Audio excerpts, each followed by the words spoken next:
আর্জেন্টিনার দেখানো পথে খেলেই বিশ্বকাপে নিজেদের পায়ের নিচে মাটি পেল, নিজেদেরকে ব্রাজিল হিসেবে মেলে ধরলো ব্রাজিল দল।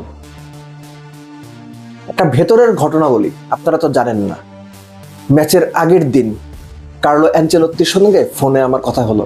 বললাম, শোনো কার্লো, আর্জেন্টিনা যেভাবে মিডফিল্ড ওভারলোডেড করে উইংব্যাকদের ইউজ করেনি, শুধুমাত্র ফরওয়ার্ডদের কিংবা নাম্বার 9-10দের ইউজ করেছে, তুমিও সেটা করো। কার্লো আমার কথা মেনে নিল, তাই করলো, ফল তো আপনারা দেখলেন। এই জোকসটা খুবই লেইম একটা জোকস, খুবই থার্ড ক্লাস পর্যায়ের জোক। কিন্তু ইন রিয়ালিটি যেটা হয়েছে, ম্যাচের আগের দিন আমি আলোচনাতে বলেছিলাম এই ব্রাজিল হাইতি ম্যাচ নিয়ে, যে আর্জেন্টিনা যে স্ট্র্যাটেজিতে গিয়েছে ব্রাজিল চাইলে ফলো করতে পারে।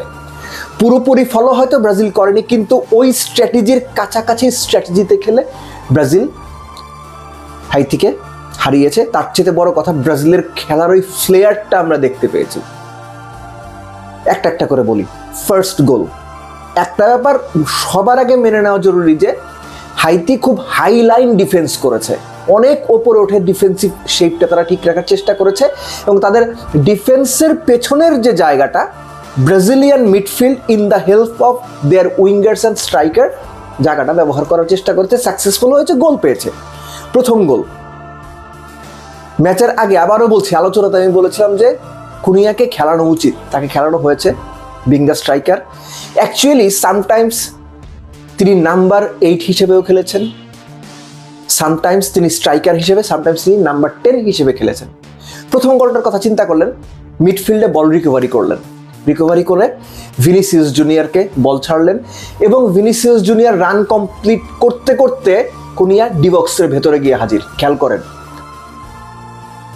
ভিনিসিয়াস শট নিলেন, রিবাউন্ড হলো, লাকিলি হোক কুনিয়ার পায়ে লেগে বল জালে, কুনিয়া কিন্তু রানটা কন্টিনিউ করেছেন।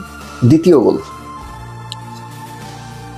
এই যে ভিনিসিয়াস জুনিয়রকে একটা ফ্রি রোল দেয়া, কিংবা এই যে ভিনিসিয়াস জুনিয়র এবং কুনিয়া দুইজনে যখন কুনিয়া লেফট উইংয়ে, ভিনিসিয়াস যখন নাম্বার 9 পজিশনে, যখন ভিনিসিয়াস তার প্রথাগত জায়গায় লেফট উইংয়ে, তখন কুনিয়া তার জায়গায় নাম্বার 9-এ।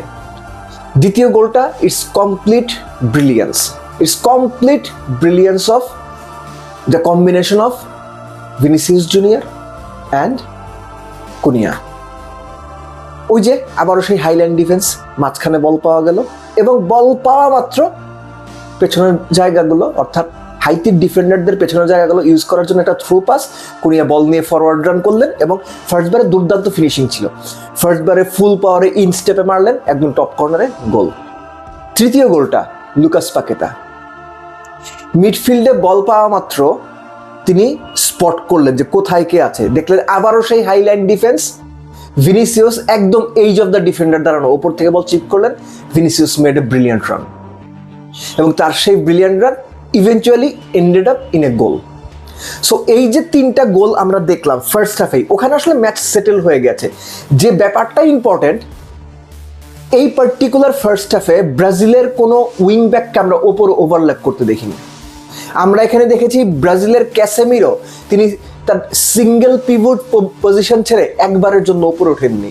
এখানে আমরা দেখেছি মূল স্ট্রাইকার কুনিয়া নিচে এসে ব্রুনো গিমেরেস এবং একই সঙ্গে লুকাস পাকেতাকে হেল্প করছেন ইন্টারসেপ্ট করতে, বল রিকভার করতে, এবং পাওয়া মাত্র ভিনিসিয়াস জুনিয়র এবং রাফিনিয়া যে যেখানে আছেন, রাইট উইংয়ে খুব কম বলই গেছে, তারা হাইতির ডিফেন্ডারদের পেছনের লেফট ওভার যে জায়গাগুলো, অনেক স্পেস বাকি ছিল, সেই জায়গাগুলোতে বল প্রডিউস করার চেষ্টা করেছেন। এমনকি যে গোলটা অফসাইডের কারণে বাতিল হয়েছে, সেখানেও একই ঘটনা, এবং একই সঙ্গে রাফিনিয়া যে চান্সটা মিস করেছেন গোলকিপারকে চিপ করতে গিয়ে, যদিও সেটাও অফসাইড ছিল, সেখানেও একই ঘটনা ঘটছে। অর্থাৎ ব্রাজিল স্ট্র্যাটেজিক্যালি 4-4-2 ফরমেশনে গিয়ে তাদের 2 উইংব্যাককে আটকে দিয়ে, এবং মাঝখানে নাম্বার 9 এবং নাম্বার 10 হিসেবে একই সঙ্গে 2জন প্লেয়ারকে ব্যবহার করেছেন, এক একজন এক এক সময় এক এক রোল